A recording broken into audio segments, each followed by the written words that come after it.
వందనాలు మీ అందరికీ నా వందనండి. ప్రభు మీకు ఈరోజు ఇచ్చిన వాగ్దానం హెబ్రీయులకు రాసిన పత్రిక 1వ అధ్యాయము 9వ వచనం. దేవుడు నీ తోటి వారి కంటే నిన్ను హెచ్చించినట్లుగా ఆనంద తైలంతో అభిషేకించును. Praise lord.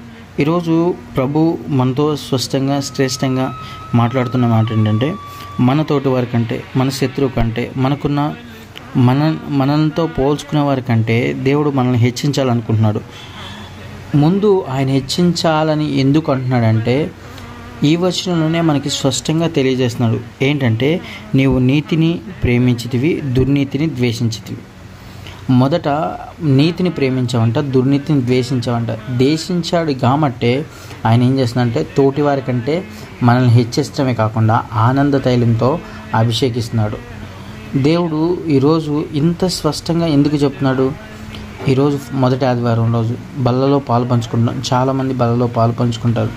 ఈ బల్లలో పాలు పంచుకుంటున్నప్పుడు వాళ్ళు గడిచిన కాలమంతా మనం ఏ విధంగా జీవించాం, ఎలా జీవించాం, దేంతో జీవించాం అంటే, పాపంతో జీవించామా, పరిశుద్ధితో జీవించామా, దేవుడితో జీవించామా, లోకంతో జీవించామా, దేంతో జీవించామా అనేది మనకి ఇక్కడ స్పష్టంగా తేటగా మనకి తెలియజేస్తున్నాడు. నువ్వు ఎవరితో జీవిస్తున్నావు? ఒకవేళ నీతిని నువ్వు హత్తుకొని ఉంటే, దుర్నీతిని ద్వేషిస్తూ ఉంటే, దేవుడు ఏం చేస్తాడంటే, ఇతరులు, నీ తోటివారు, నీ పక్కనున్నవాళ్ళు, నీ ఉద్యోగం, నీ కొలీగ్స్, నీ పక్కనున్నవారు ఎవరైనా కావచ్చు, వాట్ ఎవర్ మేబీ, వాళ్ళకంటే దేవుడు నిన్ను అంచెలంచెలుగా దీవించి ఆశీర్వదిస్తాడు.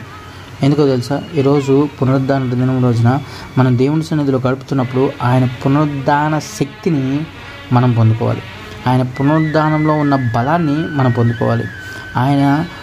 ఆయన ఏదైతే మన కోసం త్యాగం చేశాడో ఆ త్యాగంలో ఉన్న అనుభవాన్ని మనం తీసుకోవాలి. ఈరోజు మనం తీసుకునే విధంగా మనం ఉంటే, మనం బలలో పాల్పంచుకుంటుంటే, మన పాపను మనం ఒప్పుకునే వల్ల ఆయన నమ్మదగిన వాడు, నీతిమంతులుగా సమస్త దుర్నీతి నుండి ఆయన మనల్ని విడుదల చేయను అనే వాక్యం ఏ విధంగా సెలవిస్తుందో ఆ విధంగా దేవుడు మనల్ని విడుదల చేయాలనుకుంటున్నాడు. పాపపు కట్టల నుంచి, శాపపు కట్టల నుంచి దేవుడు మనల్ని విడుదల చేయాలనుకుంటున్నాడు. ఎందుకయ్యా విడుదల చేయాలనుకుంటున్నామంటే, ఆనంద తైలంతో మనల్ని అభిషేకించాలని, ఆయన మనల్ని హెచ్చించాలనుకుంటున్నాడు. అందుకోసమే ఈరోజు మనం దేనికోసమైతే ప్రయాసపడుతున్నామో ఆ ప్రయాస ప్రతిఫలాన్ని మనం పొందుకోవాలి. ప్రతిఫలాన్ని ఆశించే వాళ్ళంగా మనం కాకుండా ప్రతిఫలాన్ని మనం పొందుకునే వారం ఉండాలి. కాబట్టి ఈరోజు ప్రభు మనతో స్పష్టంగా మాట్లాడుతుంది ఏంటంటే, మన తోటివారు ఎవరైతే మన మీద ద్వేషంగా, వేషగానో, మన మీద దేవునికి విరోధంగానూ తిరుగుతూ ఉన్నారో వాళ్ళ పక్షాన ఆయనే కార్యం చేస్తాడు. ఈరోజు ఈ వాగ్దానం చేతపట్టుకొని నువ్వు ప్రార్థన చేస్తూ దేవుని సన్నిధికి వెళ్తావా? దేవుని సన్నిధిలో ఉన్న మహిమ ప్రతి అవసరాన్ని మీరు తీర్చుకునేలాగా, ప్రభా నువ్వు నాకు నా జీవితంలో ఇంత అద్భుత కార్యం, ఇంత గొప్ప కార్యం చేసావు దేవా అని అన్నట్లయితే, దేవుడు ఈ నెలలో మొదటి ఆదివారం రోజున దేవుడు ఆయన దయా సంకల్పాన్ని బట్టి నన్ను పోషిస్తాడు. ఈరోజు ఈ వాగ్దానం చేతపట్టుకొని, ప్రభా నన్ను అభిషేకించవా, అయ్యా నన్ను హెచ్చించవా, ఇంతకాలం నేను హెచ్చించబడ్డాను అనుకున్నా, ఇంతకాలం నేను అయ్యా నీ నామాన్ని హెచ్చించేవారిని ఉన్నాను అనుకున్నాను ప్రభా.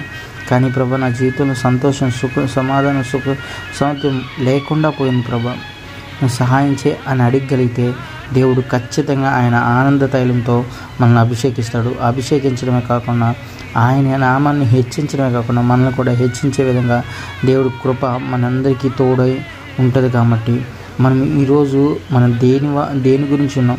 మొదట ఆయన నీతిని ప్రేమించేవారంగా, ఆయన నీతి సింహాసనాన్ని ప్రేమించేవారంగా, ఆయన సింహాసనానికి అనుకూలంగా, ఆయన చిత్తానికి అనుకూలంగా జీవించేవారంగా మనం అందరం ఉండాలి. అటు కృప దేవుడు మనందరికీ దయచేయను గాక. ఆమెన్. ప్రేమగల తండ్రి, ఘనమైన దేవ, కృపామయ, దయగలిగిన రాజు, రక్షకునికి వందనాలు, స్తోత్రాలు దేవ. ఇప్పటి వరకు మమ్మల్ని ఎంతగానో కాచి కాపాడి క్షేమాన్ని ఇచ్చో ప్రభు, భద్రతని ఇచ్చో ప్రభు, నడిపించిన పోషించిన విధానాన్ని బట్టి నీకు వందనాలు, స్తోత్రాలు దేవ. అయ్యా నీ చిత్తమైతే ఈరోజు ప్రభా నీ పునరుద్ధాన దినం రోజున నీ సన్నిధిలో బలలో పాల్పంచుకున్న సమస్త విషయాల్లో నీ కంచి, నీ కాపుదల, భద్రత, క్షేమాన్ని దయచేసినందుకు నీకు వందనాలు, స్తోత్రాలు దేవ. నీ చిత్తమైతే ప్రభా మమ్మల్ని బలపరచండి, స్థిరపరచండి, బలహీనలు కాక బలవంతులుగా ఉండడానికి సహాయం చేయమని, కృపలో మమ్మల్ని జ్ఞాపకం చేసుకోమని, ఘనత, మహిమ, ప్రభావాలు మీరు మాత్రం పొందుకొని యేసు పరిశుద్ధ నామాన్ని వేడుకుంటున్నాం తండ్రి. ఆమేన్.